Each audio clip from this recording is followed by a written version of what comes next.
Covita, Panini Express, Panorama, legal representations. Legal representations. See, this is why I like to hear myself talk, because I know that I've said something and I'm like, grammatically that is not correct. But the recession, the man-made recession, the corporate-made recession, that, Lord, if nothing else, TikTok. We're being cut at the ankles, cut at the knees, cut at the hips till we just fall over.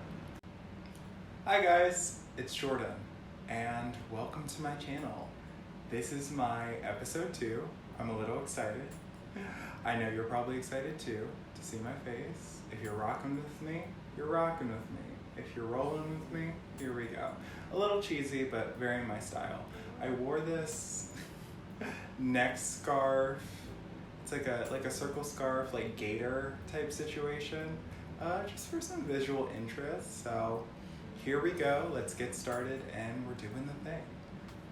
For today's episode, I wanted to discuss the economy. You know, things suck right now, which is putting it mildly, but really just addressing the elephant in the room, which is raising prices across the board.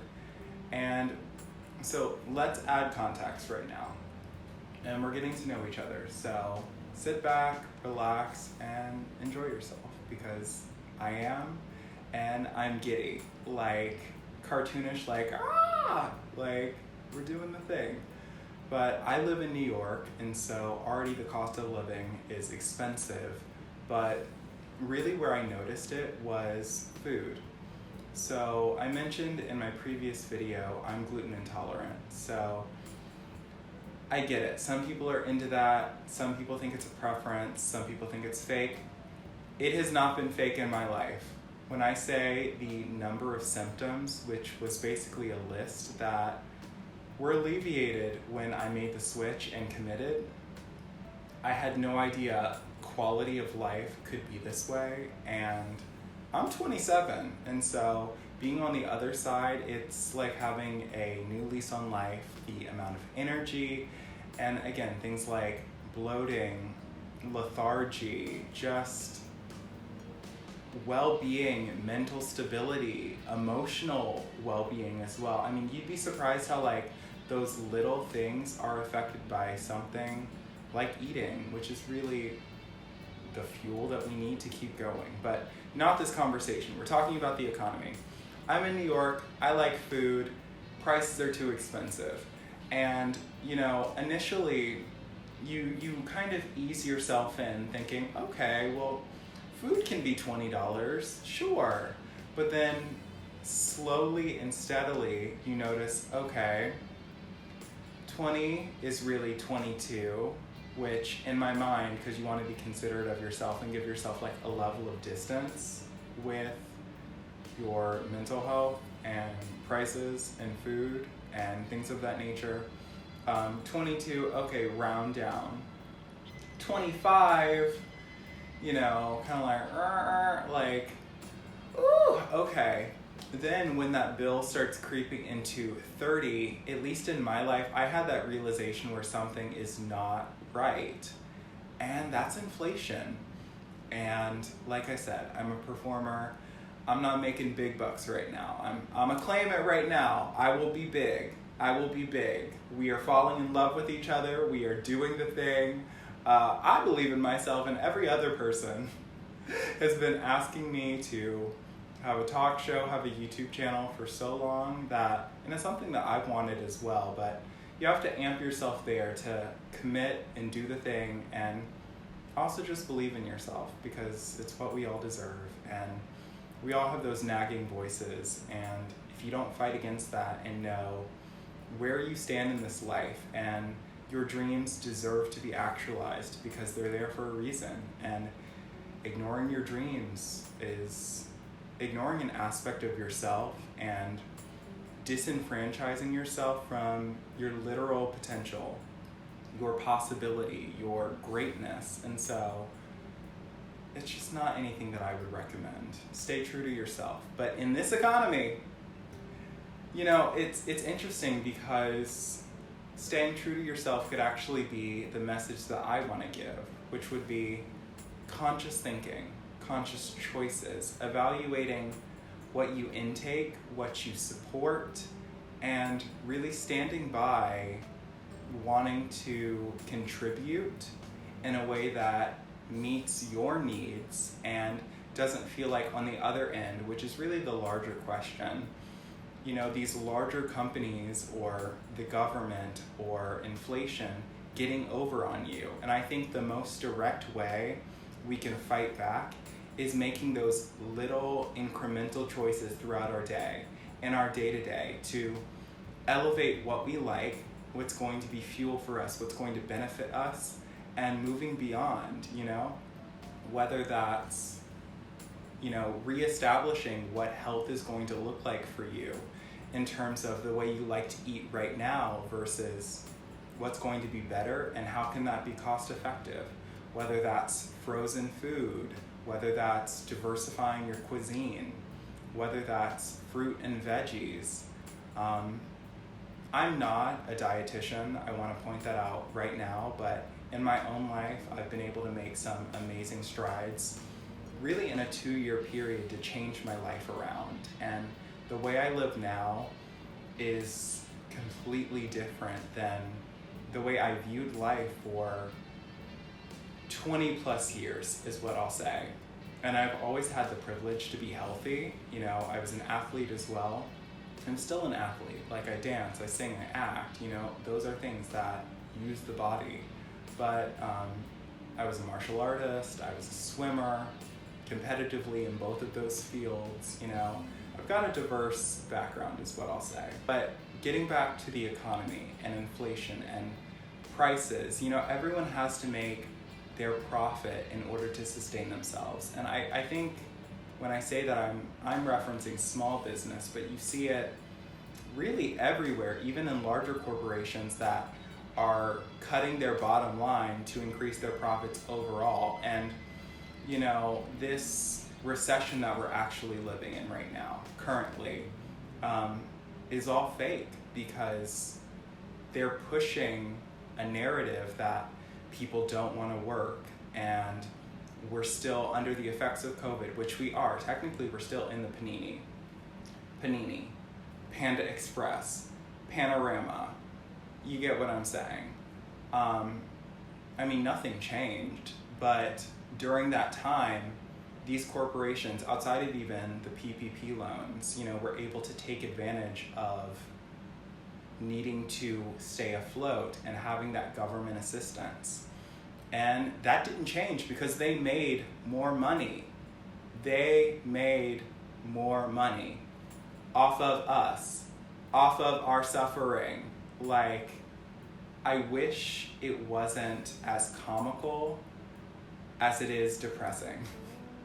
Because, you know, people aren't job insecure, or people want to work, is what I'll say, and they are job insecure, and they're applying for these jobs, but these companies make more money not employing their workers, but still saying that they're looking for jobs in order to have a better rapport with the government. And I'm not saying that Biden's not doing his job. That's not really where I wanted to go with this video. You know, according to the polls, you know, there's record growth with job retention and jobs created as well. But when it comes to the effect that the average Joe, the average Jane is experiencing on a day-to-day, it's a squeeze, and you feel it ever so slightly, like a cinching where, oh, okay, that's where they take it out. Oh, okay, that's where it happens again, and people need to be concerned. And it's something that I really get irritated with, how biased news can be, and you really have to sift and find those individual voices that have a bit of sense and are willing to talk to the public with a grain of honesty. But if you're on the ground level and we're all experiencing this greater disenfranchisement, you know, not feeling like the government is willing to hold accountable the people that are skating by, or not skating by, but abusing the system, and we're all paying into it. And, you know, even in a legal sense, it's this running joke where, you know, how are you really going to reprimand a billionaire? Or with these corporations, where are you going with this? Like, they're making millions, if not billions of dollars. And if you want to legally reprimand them, you have to think, is that going to meet the end of what they can afford?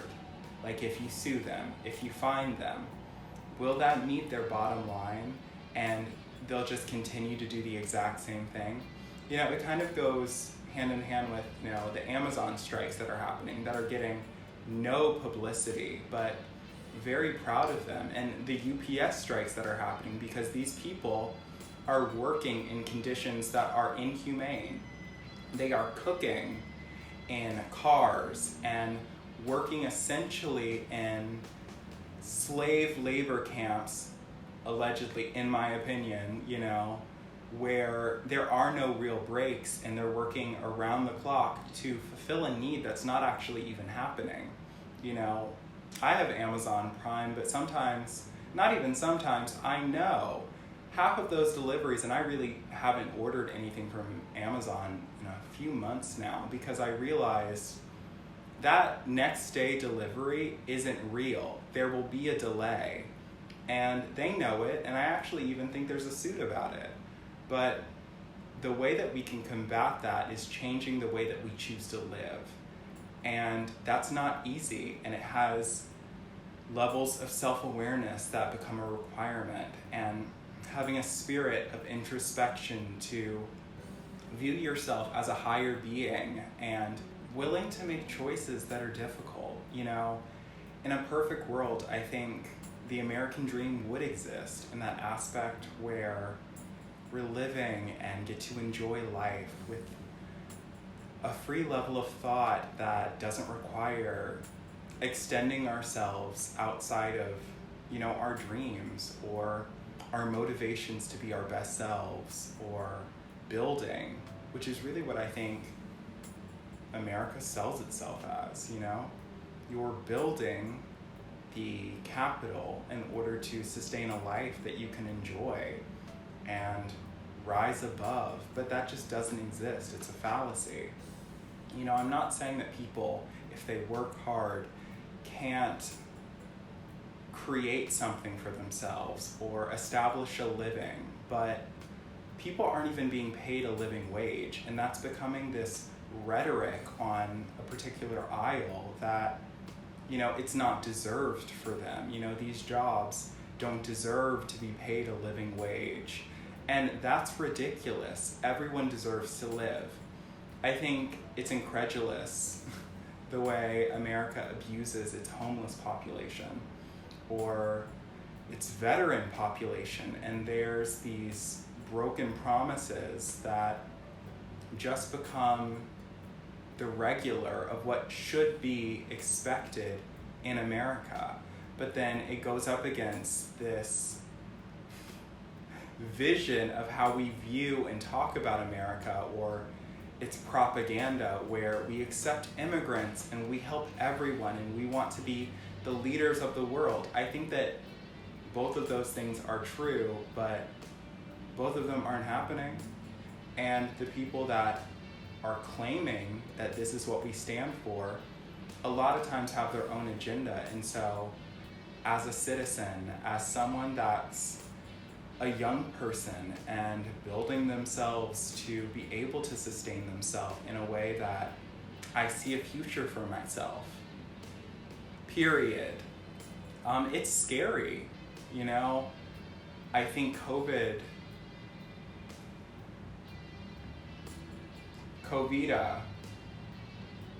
Panini Express, Panorama, woo! Not a doctor, but the experience we all went through,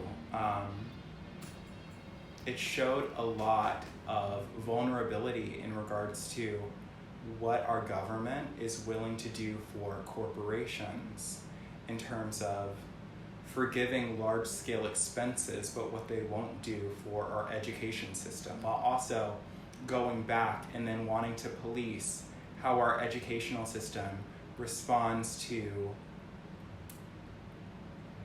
the lack of diversity, which are just initiatives to be inclusive of a populace that encourages immigration. America is built on the backs of our immigrants. And I think when people say immigrants, it's kind of like when people say people of color, women of color, where they're just afraid to say black people, because if they make promises to black people that they don't keep, they can expect a reaction. And that's, again, the history of America.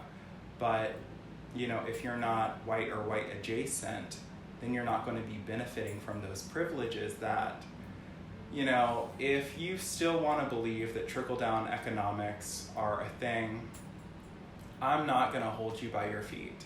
But you are not the same as the corporate elite. You are not the same as the corporate oligarchy who can afford to have multiple legal representations. See, this is why I like to hear myself talk, because I know when I've said something and I'm like, grammatically that is not correct, but that'll be just between us. But they can afford 5 or 6 lawyers to step forward to create an argument that they didn't do what they did, or they were unaware of what they did.